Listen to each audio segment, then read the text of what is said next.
नमस्कार बंधु माने आज आमे आपणंकु कहिबु जदि महादेवंक कृपा आपणंक उपरे थिबो तेबे आपणंकु एही 10टी स्वप्न आसीबो। भगवान जेतेबेले आम उपरे प्रसन्न हुवंती सेतेबेले आमकु बहुत गुड़िए संकेत दैथांती। जेतेबेले आमे महादेवंकर पूजा करंती भक्ति करंती सेतेबेले महादेव मध्य बहुत प्रकारर परीक्षा नै थांती। तेणु महादेव आम पूजारे प्रसन्न अछंती बोली आमे किपरि जानिबा। तेणु आज आमे आपणंकु जणैबु सेही सबु संकेत विषय रे जहाँकि महादेव प्रसन्न होई एही संकेत आपणंकु दैथांती। से संकेत स्वप्न माध्यम रे हेउ किंबा जे कोनोसी माध्यम रे हेउ आपण मानंकु सेही सबु संकेत मिली थाए। तेबे आसंतु जानिबा केउ सबु संकेत मिलिले आपण जानिबे जे महादेव आपणंक उपरे संतुष्ट अछंती। महादेवंक कृपारु आगकु आपणंकर कल्याण हेबार अछि। आपणंकर भाग्य आगकु बदलिबाकु जाउ अछि। तेबे एही सबु संकेत मिलिले आपण जानि जिबे जे आपणंक भाग्य आगकु बदलिबाकु जाउ अछि। तेबे आसंतु जानिबा कोन सेही सबु संकेत गुड़िक। एहा पूर्वरु जदि आपण भगवान शिवंकु सच्चा हृदयरु भक्ति करुथांती विश्वास करुथांती तेबे भिडियोटी को लाइक करी आम कमेंट बॉक्स रे हर हर महादेव अवश्य लिखि दियंतु। बंधुगण जदि महादेव आपणंक उपरे संतुष्ट अछंती तेबे महादेव निश्चित भावरे स्वप्न रे एही सबु संकेत दैथांती।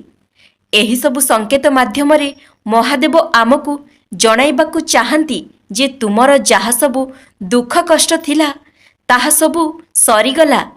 एबेठारु तुमे आउ दुख कष्ट भोग करिबो नाही। एबेठारु केवल सुख शांति आसी जिवो। तेबे आसंतु जानिबा कोन सेही सबु संकेत। जदि आपण माने स्वप्न रे कोनोसी देवी देवता को देखुछंती महालक्ष्मी को देखुछंती शिवं को देखुछंती नारायण को किंबा ब्रह्मा को विष्णु को किंबा जगन्नाथ को देखुछंती जहा को भी देखंतु ताहले आपण बुझी जानतु कि जहा भी आपणकर समस्या थिला ताहा एबे दूर हेबाकु जाउछि। आर्थिक समस्या हेउ किंबा पारिवारिक समस्या हेउ बा रोग व्याधिर समस्या हेउ एही सबु समस्यार अंत हेबाकु जाउअछि। बंधुगण सही परि जदि आपण भगवान शिवंक सहित जड़ित जे कोनोसी भी जिनिस को देखुछंती जेमिति कि वृषभ हेला त्रिशूल हेला किंबा डंबरू हेला चंद्र हेला किंबा साप हेला किंबा भगवान शिव किंबा माँ पार्वती एमानंकु जदि स्वप्न रे देखुछंती ताहले आपण जानिबे जे एहा महादेवंकर आपणंक प्रति शुभ संकेत अटे। आपण बुझी जिबे कि आपणंक भाग्यर उदय हेबाकु जाउअछि। जदि आपणंक पुरुणा काम अटकी जाइथिला आर्थिक समस्या देखा जाउथिला परिवार रे कोनोसी प्रकारर समस्या थिला मान मकदमा थिला एही समस्त समस्यार अंत हेबाकु जाउअछि। जेतेबेले आमर भल समय आसी थाए सेतेबेले आमकु भगवान किछि भल संकेत दैथांती। ठीक सही भली जेतेबेले आमर खराब समय आसी थाए भगवान आमकु किछि संकेत दैथांती। जदि आपणंकु स्वप्न रे शिवलिंगर दर्शन हुए ताहले एहा अत्यंत शुभ होइथाए। किंतु आपण माने जदि सोमवार दिन स्वप्न रे शिवलिंग को देखंती ताहले एहा बहुत शुभकारी साब्यस्त हुए। आउ जदि कला शिवलिंग परिवर्ते आपण धड़ा शिवलिंग देखंती ताहले एहा बहुत शुभ संकेत होइथाए। बंधुगण धड़ा चिन्ह हेउछि शांति और आध्यात्मिकतार प्रतीक। जदि एही भली संकेत आपण स्वप्न रे देखंती तो बुझी जानतु कि आपणकर आर्थिक समस्या दूर हेबार अछि आपणकर आर्थिक उन्नति हेबार अछि एवं आपणकर आध्यात्मिक भावना रे मध्य उन्नति आसी जिवो। जहाँ भी आपण महादेवंकु प्रसन्न पाई पूजा पाठ करुछंती से पूजारे आपण माने जानि नियंतु महादेव आपणंक उपरे प्रसन्न अछंती। आपण माने जहाँ भी पूजा करुछंती जहाँ भी आपण महादेवंकु चढ़ाउछंती से आपणंकर सेही जिनिसकु स्वीकार करुछंती। जदि आपण माने स्वप्न रे भस्म ବା ପାଉଁଶ ଦେଖନ୍ତି, ଏହା ମଧ୍ୟ ଅତି ଶୁଭକାରୀ ସଂକେତ ଅଟେ। ଯେହେତୁ ମହାଦେବ ଭସ୍ମ ବିଭୂଷିତ ହୁଅନ୍ତି, ଭସ୍ମରେ ସେ ଗାଧୋଇ ପଡ଼ନ୍ତି, ଭସ୍ମକୁ ସେ ନିଜ ଶରୀରରେ ଲଗାଇଥାନ୍ତି, ତେଣୁ ଭସ୍ମ ଯେହେତୁ ତାଙ୍କର ଏକ ପ୍ରିୟ ଜିନିଷ, ତାକୁ ମଧ୍ୟ ଦେଖିବା ଦ୍ୱାରା ମନୁଷ୍ୟର ସବୁ ଜାଗାରେ ଉନ୍ନତି ହୋଇଥାଏ। ପ୍ରତ୍ୟେକ କ୍ଷେତ୍ରରେ ଆପଣ ଉନ୍ନତି କରିଥାନ୍ତି, ଆପଣଙ୍କର ମଙ୍ଗଳ ହୋଇଥାଏ, କଲ୍ୟାଣ ହୋଇଥାଏ।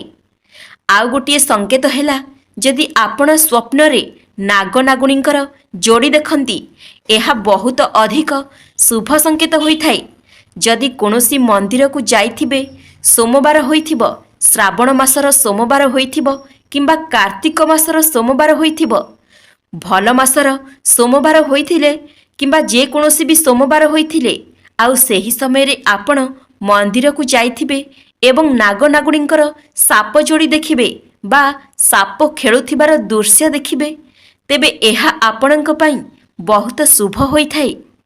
ଆପଣ ଭାବି ନେବେ କି ଏହାକୁ ଦେଖିଲା ପରେ ଆପଣ ଆଗକୁ ବହୁତ ଉନ୍ନତି କରିବେ। ଯଦି ଆପଣ କୌଣସି ଜାଗାରେ ବ୍ୟବସାୟ କରୁଛନ୍ତି କିମ୍ବା ଚାକିରି କରୁଛନ୍ତି, ସେଠାରେ ଆପଣ ଉନ୍ନତି କରିବେ। ଆପଣ ଯଦି କୌଣସି ବିପଦରେ ଫସି ଯାଇଛନ୍ତି, ସେଥିରୁ ମଧ୍ୟ ମୁକ୍ତି ମିଳିବ। ଯଦି ଆପଣ ସ୍ୱପ୍ନରେ ନାଗନାଗୁଣୀଙ୍କର ଯୋଡ଼ି ଦେଖନ୍ତି, ତେବେ ବୁଝିଯାଆନ୍ତୁ କି ଆପଣଙ୍କର ବୈବାହିକ ଜୀବନ ସୁଖମୟ ହେବ। ବନ୍ଧୁଗଣ, ଆପଣଙ୍କ ପ୍ରେମ ଜୀବନ ମଧ୍ୟ ସୁଖମୟ ହୋଇଥାଏ। ବୈବାହିକ ଜୀବନ କିମ୍ବା ପ୍ରେମ ଜୀବନରେ ଯାହା ବି କିଛି ସମସ୍ୟା ଥାଏ, ତାହା ଖୁବ୍ ଶୀଘ୍ର ଦୂର ହୋଇଯାଇଥାଏ। ଆଉ ଗୋଟିଏ ସଂକେତ ହେଲା, ଏହା ଆପଣଙ୍କୁ କାଳ୍ପନିକ ଲାଗିପାରେ। ଯଦି ଆପଣ ସ୍ୱପ୍ନରେ ବେଙ୍ଗ କଥା କହୁଥିବାର ଦେଖିବେ, ଯଦି ସ୍ୱପ୍ନରେ ବେଙ୍ଗ ଆପଣଙ୍କ ସହିତ କଥା ହେଉଥିବାର ଦେଖିବେ ଏବଂ ମାଛମାନେ ଜଳରେ ହସୁଥିବାର ବା ଖେଳୁଥିବାର ଦେଖିବେ, ତାହେଲେ ଏହା ମଧ୍ୟ ଗୋଟେ ପ୍ରକାରର ଶୁଭ ସଂକେତ ହୋଇଥାଏ। ଯଦି ମହାଦେବଙ୍କୁ ଆପଣ ସ୍ୱପ୍ନରେ ତାଣ୍ଡବ କରୁଥିବାର ଦେଖିବେ, ଏହା ମଧ୍ୟ ଆପଣଙ୍କ ପାଇଁ ବହୁତ ଶୁଭ ସଂକେତ ହୋଇଥାଏ। ଆପଣ ଜାଣିଯିବେ ଯେ ମହାଦେବ ଆପଣଙ୍କର ସମସ୍ତ ଦୁଃଖ କଷ୍ଟକୁ ନାଶ କରିଦେଇଛନ୍ତି।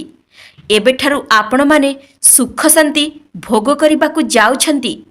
ସେହିପରି ଯଦି ସ୍ୱପ୍ନରେ ରାମଚନ୍ଦ୍ର ଓ ତାଙ୍କର ଭକ୍ତ ଶ୍ରୀ ହନୁମାନଙ୍କୁ ଦେଖନ୍ତି, ଏହି ଦୁଇ ଯୋଡ଼ିକୁ ଆପଣ ଯଦି ସ୍ୱପ୍ନରେ ଦେଖୁଛନ୍ତି, ତାହେଲେ ବୁଝିଯାଆନ୍ତୁ କି ଆପଣଙ୍କ ଜୀବନରେ ଚାଲୁଥିବା ଦୁଃଖ କଷ୍ଟର ଅନ୍ତ ହେବାକୁ ଯାଉଅଛି। ସମସ୍ତ ସଙ୍କଟ ଦୂର ହେବାକୁ ଯାଉଅଛି। ଯେଉଁମାନେ ଏହି ସ୍ୱପ୍ନ ଦେଖିଥାନ୍ତି, ସେମାନଙ୍କୁ ପ୍ରଭୁ ହନୁମାନ ଓ ପ୍ରଭୁ ଶ୍ରୀରାମଚନ୍ଦ୍ରଙ୍କ କୃପା ବିଶେଷ ପ୍ରାପ୍ତ ହୋଇଥାଏ ଏବଂ ଏମାନେ ଦୁଇ ଜଣ ହେଉଛନ୍ତି ମହାଦେବଙ୍କର ପରମ ଭକ୍ତ।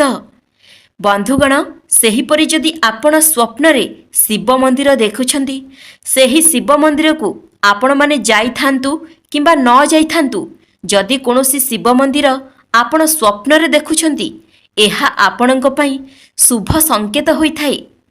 ସେହିପରି ଯଦି ଆପଣ ସ୍ୱପ୍ନରେ ନିଜର ପୂର୍ବଜମାନଙ୍କୁ ଦେଖନ୍ତି କିମ୍ବା ଧଳା ବସ୍ତ୍ର ପିନ୍ଧିଥିବା କୌଣସି ବି ବ୍ୟକ୍ତିଙ୍କୁ ଦେଖନ୍ତି, ତାହେଲେ ଏହା ମଧ୍ୟ ଆପଣଙ୍କ ପାଇଁ ଉନ୍ନତିର ସଂକେତ ହୋଇଥାଏ। ଏହା ଆପଣଙ୍କ ପ୍ରତି ଭଗବାନଙ୍କର ଆଶୀର୍ବାଦ ଅଟେ। ସେହିଭଳି ସ୍ୱପ୍ନରେ ଯଦି ଆପଣ ଷଣ୍ଢ ଦେଖନ୍ତି ବା ନନ୍ଦୀ ମହାରାଜଙ୍କୁ ଦେଖନ୍ତି, ତାହେଲେ ଜାଣିନେବେ ଯେ ଆପଣ ଯେଉଁ କଥା ବୃଷଭ କାନରେ କହିଛନ୍ତି, ସେହି କଥା ବୃଷଭ ମାଧ୍ୟମରେ ମହାଦେବଙ୍କ ପାଖରେ ପହଞ୍ଚି ସାରିଛି ଏବଂ ଏହି କଥା ଜଣାଇବା ପାଇଁ ନନ୍ଦୀ ମହାରାଜ ନିଜେ ଆପଣଙ୍କୁ ସ୍ୱପ୍ନରେ ଦେଖା ଦେଉଛନ୍ତି ଏବଂ ଏହା ଆପଣଙ୍କ ପାଇଁ ଶୁଭ ସଂକେତ ହୋଇଥାଏ। ସେହିପରି ଯଦି ଆପଣ ସ୍ୱପ୍ନରେ ସିଂହ ଦେଖନ୍ତି, ତାହେଲେ ମଧ୍ୟ ଏହା ଆପଣମାନଙ୍କ ପାଇଁ ଉନ୍ନତିର ସଂକେତ ହୋଇଥାଏ। ଆପଣ ବୁଝିଯିବେ କି ଆପଣଙ୍କର ସମସ୍ତ ଦୁଃଖ କଷ୍ଟକୁ ଭଗବାନ ଶିବ ଓ ମାତା ପାର୍ବତୀ ବୁଝିସାରିଛନ୍ତି। ବନ୍ଧୁଗଣ, ଥରେ ଥରେ ଏପରି ହୋଇଥାଏ ଯେ କାଳଭୈରବୀ କିମ୍ବା ଭୂତପ୍ରେତମାନଙ୍କୁ ଆପଣ ସ୍ୱପ୍ନରେ ଦେଖିଥାନ୍ତି, ତାହେଲେ ଏହା ମଧ୍ୟ ଏକ ପ୍ରକାରର ଶୁଭ ସଂକେତ ହୋଇଥାଏ। କାହିଁକି ନା ଯଦି ଜଣେ ନିଷ୍ଠାର ସହିତ ମହାଦେବଙ୍କୁ ପ୍ରସନ୍ନ କରିବା ପାଇଁ ପୂଜାର୍ଚ୍ଚନା କରୁଛି, ତେବେ ବେଳେବେଳେ ସେ ତୁମର ପରୀକ୍ଷା ନେବା ପାଇଁ ଭୂତପ୍ରେତମାନଙ୍କୁ ମଧ୍ୟ ପଠାଇଥାନ୍ତି। ବନ୍ଧୁଗଣ, ଏହା ଥିଲା ଆପଣଙ୍କ ପାଇଁ କିଛି ମହାଦେବଙ୍କର ସଂକେତ।